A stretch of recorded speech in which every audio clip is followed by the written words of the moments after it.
প্রথমে যদি আমরা ক্যাপ্টেন নাজমুল শান্তকে নিয়ে কথা বলতে চাই, নাজমুল শান্ত একটা 118 রানের ইনিংস তিনি এবারে ডিপিএলে খেলেছেন, সেটা 85 বলে।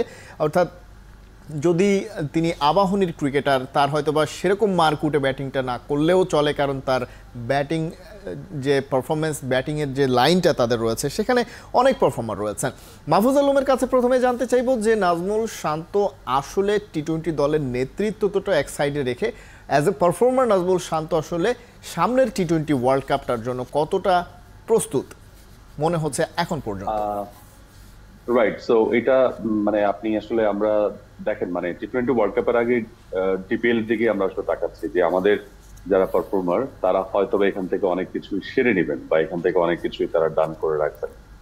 তো সেই কারণে আমাদের ডিপিএল এর দিকে তাকাতে হচ্ছে, যদিও আসলে ফরম্যাটটা ডিফারেন্ট, বাট সামনে যেহেতু খেলার আছে, টি-20 ওয়ার্ল্ড কাপ আছে, তার আগে প্রিপারেশনের মঞ্চ হিসেবে আমাদের কাছে এটিই আছে, আর জিম্বাবুয়ে সিরিজটা আছে। সে কারণেই হয়তো আমরা সেখানে আসলে তাদের ব্যাটিং বা বোলিং সেদিকে একটা স্পেশাল আমরা আসলে দেখছি।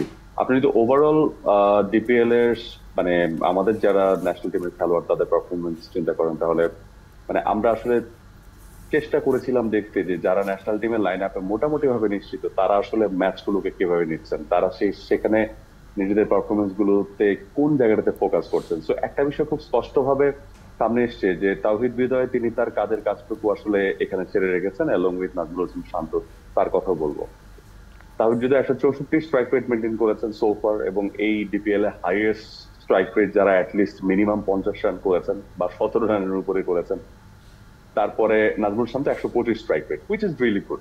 মানে ওইখানে তারা আসলে ফোকাস করেছেন যে অন্তত ডিপিএল এ যে দলগুলোর বিপক্ষে খেলতে হয় খালিদ জামিল, সেখানে আপনি যদি ন্যাশনাল টিমের পারফর্মার হয়ে যারা ওয়ার্ল্ডের টাফেস্ট অপোনেন্টদেরকে ফেস করেন, সেখানে ডিপিএল এ এসে ঘরোয়া লিগে আপনি যদি অ্যাটলিস্ট এই স্ট্রাইক রেটটা মেনটেন না করেন, ওই স্ট্যান্ডার্ডটা আসলে থাকে না। মানে আমার কাছে মনে হয় অ্যাটলিস্ট নাজমুল শান্ত যে মানে যেভাবে খেলেছেন, তার প্রিপারেশনটা 4টা ম্যাচ থেকে একটা তিনি সেঞ্চুরি পেয়েছেন। তাওহিদ হৃদয় লাস্ট ডেতে 27 বলে তিনি 50 করেছেন, এবং তারও যে সেঞ্চুরিটা তিনি করেছেন সেখানে তার 81 বলে 125 রানের একটা ইনিংস ছিল।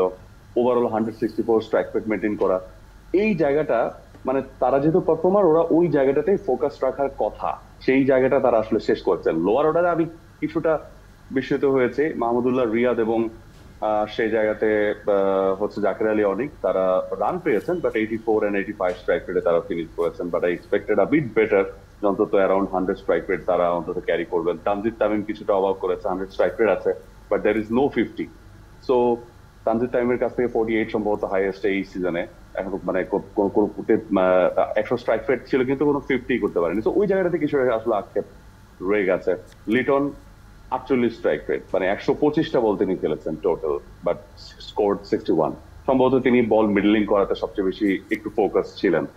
সো ওভারঅল মানে আপনি যদি দেখেন তাহলে আমার কাছে মনে হয় শান্ত এবং তাওহিদ হৃদয় তারা হয়তোবা কাজের কাজটুকু প্রপারলি সেরে রেখেছেন। মানে টি-20 কিছুটা ব্যাক অফ মাইন্ড হয়তোবা রেখেছিলেন যে আমরা এখান থেকে অনেক কিছু উঠিয়ে নিব, যেহেতু as they are not that much toughest opponent আমি খেলছি, ওদের এগেনস্টে আমার একটু হাই স্ট্রাইক রেটে ব্যাটিং করা উচিত, being the national team player, ওরা যে টাইপের বোলার ফেস করে ইন্টারন্যাশনাল ক্যারিয়ারে। 1, 2, 3 ঢাকায় জমি জিতে নিন 100% ক্যাশব্যাক সহ 20 কোটি টাকার পুরস্কার।